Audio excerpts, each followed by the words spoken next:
10 rezydencji polskich milionerów. Miejsce 10. Willa Krzysztofa Rutkowskiego.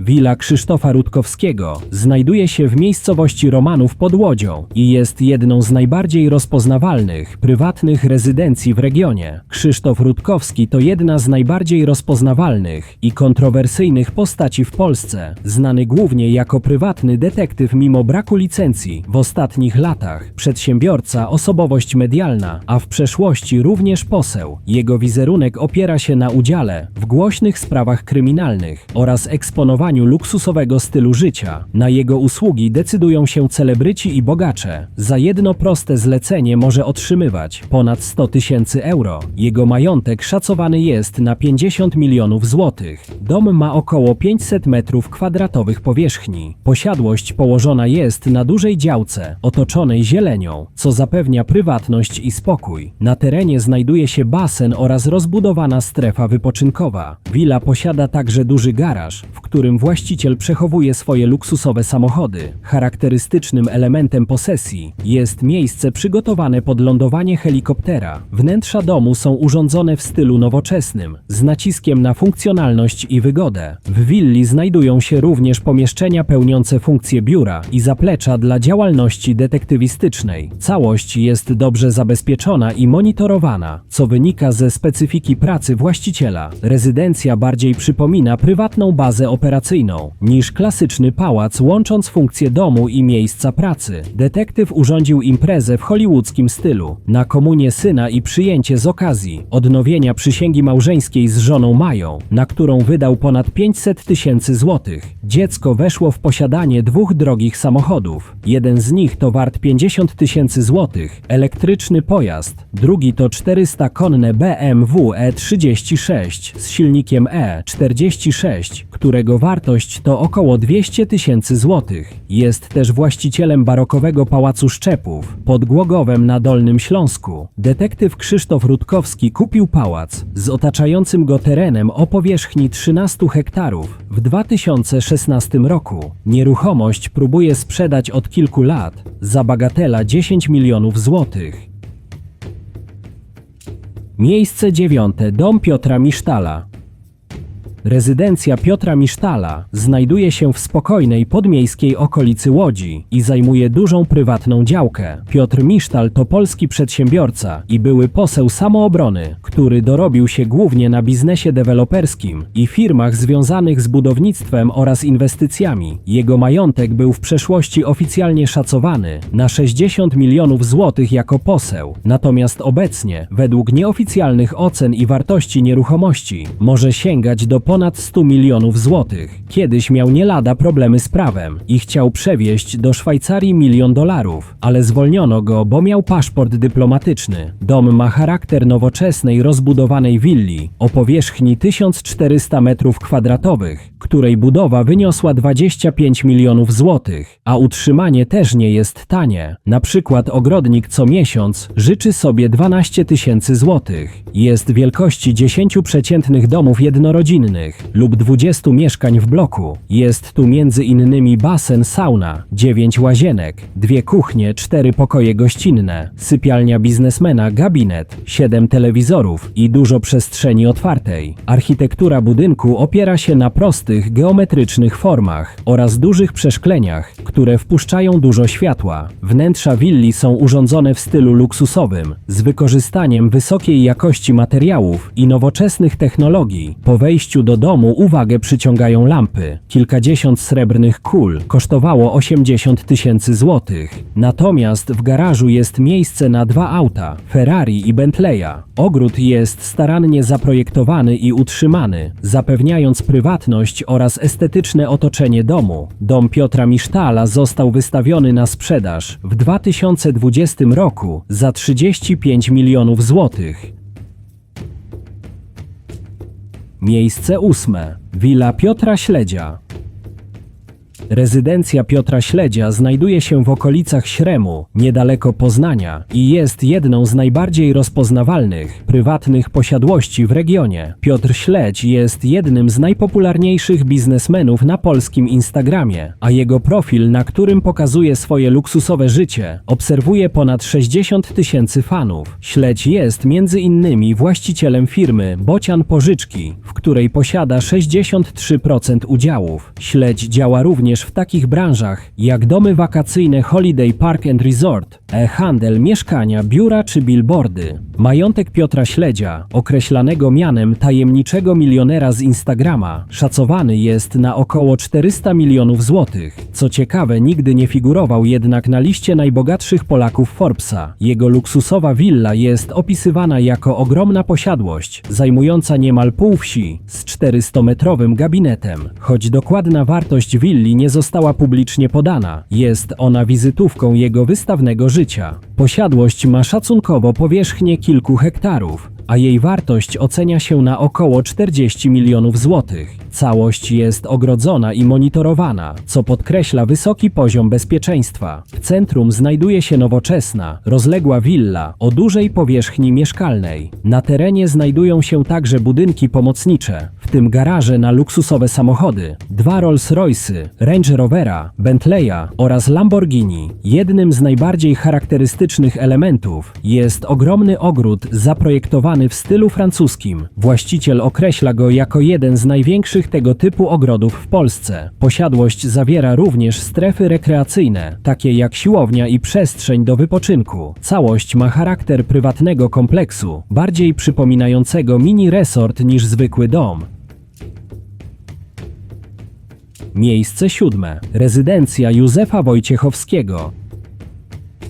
Rezydencja Józefa Wojciechowskiego znajduje się nad Zalewem Zegrzyńskim pod Warszawą i należy do jednych z najbardziej luksusowych prywatnych domów w Polsce. Józef Wojciechowski to jeden z najbogatszych polskich deweloperów i właściciel firmy JW Construction. Był właścicielem klubu piłkarskiego Polonia Warszawa, który prowadził w latach od 2006 do 2012, inwestując w drużynę duże środki finansowe. W 2010 roku zajmował 10. miejsce na liście najbogatszych Polaków z majątkiem szacowanym na 3 miliardy złotych na liście Forbesa, a po raz ostatni gościł na niej w 2021 roku z majątkiem 1 miliard złotych, co dało mu 88. miejsce. Obecnie jego majątek sięga 700 milionów złotych. Od 2018 roku Józef Wojciechowski żyje z Patrycją Tuchlińską, modelką, z którą dzieli go 48 lat. Jego luksusowa rezydencja jest szacowana na około 40 milionów złotych. Posiadłość ma powierzchnię około 1500 m² i przypomina bardziej pałac niż zwykłą willę. Na terenie znajduje się m.in.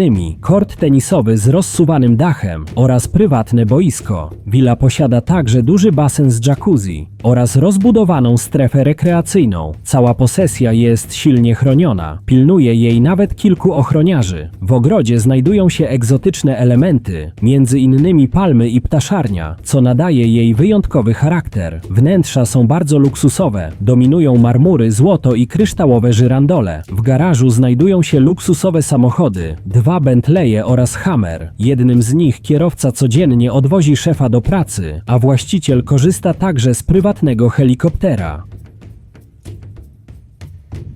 Miejsce 6. Pałac White House Jana Żylińskiego.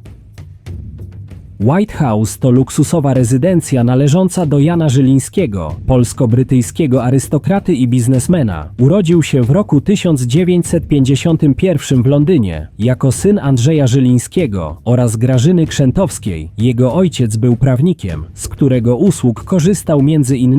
generał Władysław Anders. Z wykształcenia był historykiem, studiował także reżyserię. W latach szkolnych praktykował musztrę w ramach ćwiczeń z przysposobienia obronnego. koronnego i balet. Milionerem funtowym został w 1985 roku. Miał wtedy 34 lata, a dorobił się na pocztówkach. Później zawodowo zajmował się inwestycjami budowlanymi. Jego majątek był szacowany na 100 milionów funtów. W 2016 roku Żyliński startował na stanowisko burmistrza Londynu jako kandydat niezależny. Pałac znajduje się w dzielnicy Ealing w zachodnim Londynie. Budowa pałacu w stanisławowskim stylu rozpoczęła się w 2005 roku i trwała 4 lata. Wnuk obiecał swojej babci, Jadwidze Krzętowskiej, że ich dawny pałac, który mieścił się niegdyś w Polsce, odbuduje, a postawił nowy. Obietnica złożona babci została spełniona. Budowa pochłonęła ponad 1000 metrów sześciennych różnego rodzaju drewna i 300 ton marmuru. Przed wejściem stanęły klasycystyczne posągi, wewnątrz stare francuskie zegary, zawisły kryształowe żyrandole i obrazy z Napoleonem Bonaparte. Otoczony jest dużym ogrodem, co jest rzadkością w tak dużym mieście jak Londyn. W posiadłości o powierzchni ponad 1000 metrów kwadratowych odbywały się niezliczone spotkania polonijne promujące polską kulturę i konsolidujące polsko-brytyjskie relacje. Warto chociażby przypomnieć, że Edward, książę Kentu, obchodził tam swoje 84. urodziny. Po śmierci Jana Żylińskiego w 2024 roku jego pałac White House został wystawiony na sprzedaż, ponieważ nie pozostawił bezpośrednich spadkobierców. White House jest obecnie wyceniany na 10 milionów funtów. Miejsce piąte: Villa Dune House. Dune House to nowoczesna, luksusowa willa położona nad rzeką Narwią, około 70 km od Warszawy. Została zaprojektowana przez pracownię Mobius Architekci pod kierownictwem Przemka Olczyka. Dom ma powierzchnię ponad 1500 m2, co czyni go jedną z większych prywatnych rezydencji w Polsce. Bryła budynku została zaprojektowana tak, aby przypominała nadmorską wydmę, od czego pochodzi nazwa Dune. Willa jest częściowo ukryta w terenie i praktycznie niewidoczna od strony drogi, co zapewnia pełną prywatność. Architekt wpisał budynek w spadek terenu, a roślinność na dachu sprawia, że wygląda, jakby wyłaniał się ze skarpy nad rzeką, wzdłuż której biegnie linia domu. Wnętrze podzielono na strefy: mieszkalną, sypialnianą oraz rekreacyjną, z dodatkowymi udogodnieniami. W domu znajdują się m.in. 2 baseny oraz lądowiska dla helikopterów, co podkreśla jego luksusowy charakter. Cała elewacja od strony rzeki została otwarta dużymi przeszkleniami i długim tarasem z widokiem na naturę. Projekt zdobył prestiżową nagrodę European Property Awards w kategorii najlepszej rezydencji jednorodzinnej. Wartość willi jest szacowana na około 50 milionów złotych, głównie ze względu na wyjątkową architekturę, ogromny metraż i luksusowe wyposażenie. Właściciel willi nie jest publicznie znany, co dodatkowo podkreśla jej ekskluzywny i prywatny charakter. Miejsce czwarte: rezydencja Roberta Lewandowskiego. Nowa rezydencja Roberta Lewandowskiego znajduje się w ekskluzywnej miejscowości Camp de Mar na Majorce, znanej z luksusowych willi i prywatności. Kapitan reprezentacji Polski i jeszcze piłkarz Barcelony kupił tę nieruchomość w 2025 roku za około 11 milionów euro, około 50 milionów złotych. Willa ma około 700 metrów kwadratowych powierzchni mieszkalnej, co czyni ją bardzo dużą prywatną rezydencją. W środku znajduje się aż 6 sypialni, co pozwala na komfortowe przebywanie całej rodziny i gości. Dom posiada liczne tarasy z panoramicznym widokiem na Morze Śródziemne i zatokę. Na terenie posesji znajduje się basen oraz strefa relaksu na świeżym powietrzu. Willa wyposażona jest także w strefę spa i prywatną siłownię, co podkreśla jej luksusowy charakter.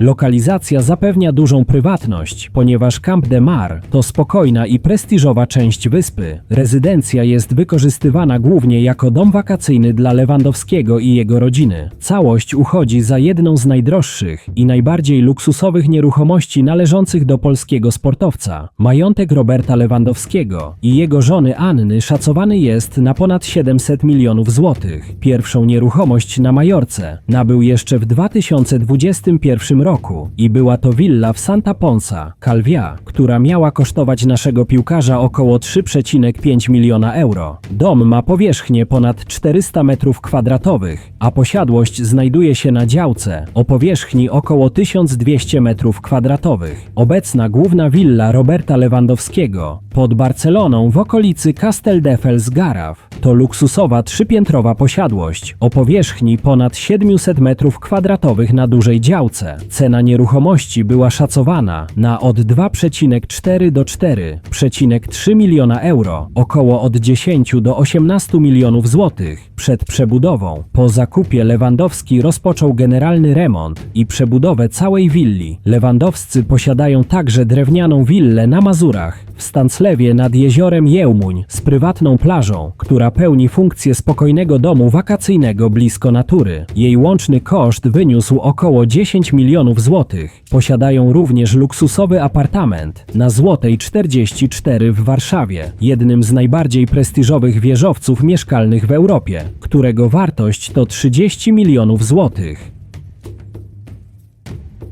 Miejsce trzecie: Pałac Dariusza Miłka. Pałac w Chrustniku, Schloss Brauchitschdorf, znajduje się na Dolnym Śląsku w okolicach Lubina i jest jedną z najbardziej znanych prywatnych rezydencji w regionie. Obiekt został odrestaurowany przez Dariusza Miłka, założyciela firmy obuwniczej CCC i sieci Half Price. Jest jednym z najbogatszych Polaków, z majątkiem szacowanym w 2025 roku na 6 miliardów złotych, zajmując 9. miejsce według rankingu Forbesa. Pałac ma charakter historyczny, a jego architektura nawiązuje do stylu barokowego. Pałac został zbudowany w miejscu istniejącego tam w XIV wieku zamku. Wybudowali go ówcześni właściciele, Ruth von Brauchitsch. Zamek został przebudowany na barokowy pałac w latach od 1723 do 1728 z polecenia pułkownika wojsk króla Polski Georga Karla von Haugwitza według projektu architekta Martina Franca. Po wojnie była tam szkoła rolnicza, a w latach 70. przeznaczono pałac na internat. Spłonął on częściowo we wrześniu 1976 roku. Po zakupie w 2009 roku budynek przeszedł gruntowną renowację, która przywróciła mu dawny blask. Według szacunków inwestycja pochłonęła kilkanaście milionów złotych, a aktualna wartość posiadłości to 80 milionów złotych. Wnętrza zostały wykończone w eleganckim stylu, łączącym historyczne detale z nowoczesnym komfortem. Pałac otacza rozległy park z alejami spacerowymi i starodrzewem. Planowano, by po remoncie budynek pełnił rolę hotelu, jednak ostatecznie jego przeznaczenie to prywatna rezydencja. Dariusz Miłek jest właścicielem również pałacu w Łącku, który wart jest około 50 milionów złotych i stanowi jedną z jego reprezentacyjnych nieruchomości w Polsce. Posiada również luksusową willę Villa Portesina nad jeziorem Garda we Włoszech o wartości około 8 milionów euro, wykorzystywaną jako ekskluzywna rezydencja wypoczynkowa. Miejsce drugie: Pałac Bursztynowy Krzysztofa Grządziela. Pałac Bursztynowy to imponująca rezydencja wybudowana przez Krzysztofa Grządziela w latach od 2006 do 2009 we Włocławku jako prywatna inicjatywa właściciela. Krzysztof Grządziel to polski przedsiębiorca i były pierwszy sekretarz Komitetu Miejskiego PZPR we Włocławku w latach od 1986 do 1990, który dorobił się na produkcji przemysłowej, między innymi nakrętek do butelek oraz działalności biznesowej i hotelowej. W 2025 roku Grządziel ostatecznie wycofał się z zarządzania i sprzedaży produkcji nakrętek, sprzedając ostatnie 30% udziałów za 56 milionów euro. Jego majątek był szacowany na około 460 milionów złotych, co plasowało go wśród najbogatszych Polaków. Wartość posiadłości jest szacowana na nawet 100 milionów złotych. Swoją nazwę zawdzięcza charakterystycznemu kolorowi elewacji. Po zakończeniu budowy właściciel przekazał pałac nieodpłatnie Fundacji Samotna Mama, która ma tam swoją siedzibę. Cały kompleks ma 30 000 metrów kwadratowych powierzchni użytkowej, co czyni go jednym z największych tego typu obiektów w Polsce i znajduje się na działce o powierzchni 4 hektary. Budynek ma 4 kondygnacje i 23 metry wysokości, a jego styl nawiązuje do architektury pałacowej. Pałac otaczają rozległe ogrody z tysiącami roślin, fontannami, alejkami i rzeźbami. Na terenie znajdują się także korty tenisowe, amfiteatr oraz zbiornik wodny z wodospadem. Kompleks pełni funkcję hotelową i eventową. Odbywają się tam wesela, konferencje i różne wydarzenia. W środku znajdują się m.in. restauracja, sale balowe oraz luksusowe pokoje dla gości. Pałac jest nie tylko symbolem bogactwa, ale też działalności charytatywnej, ponieważ część dochodów przeznaczana jest na pomoc potrzebującym rodzinom. Miejsce pierwsze. Willa Jana Kulczyka.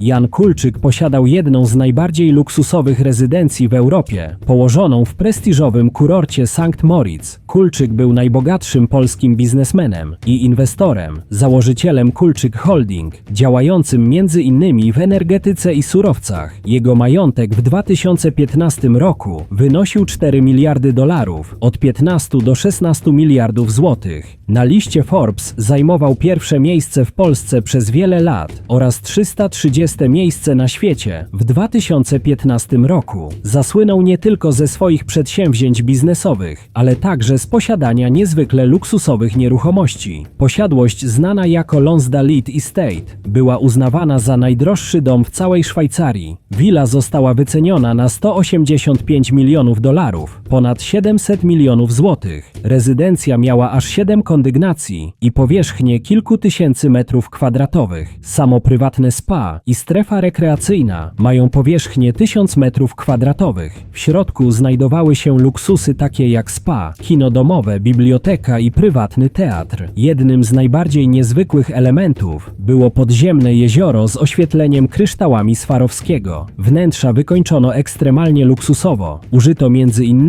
24-karatowego złota i futer z norek. Na terenie posiadłości znajdowała się także prywatna winnica i dostęp do stoku narciarskiego.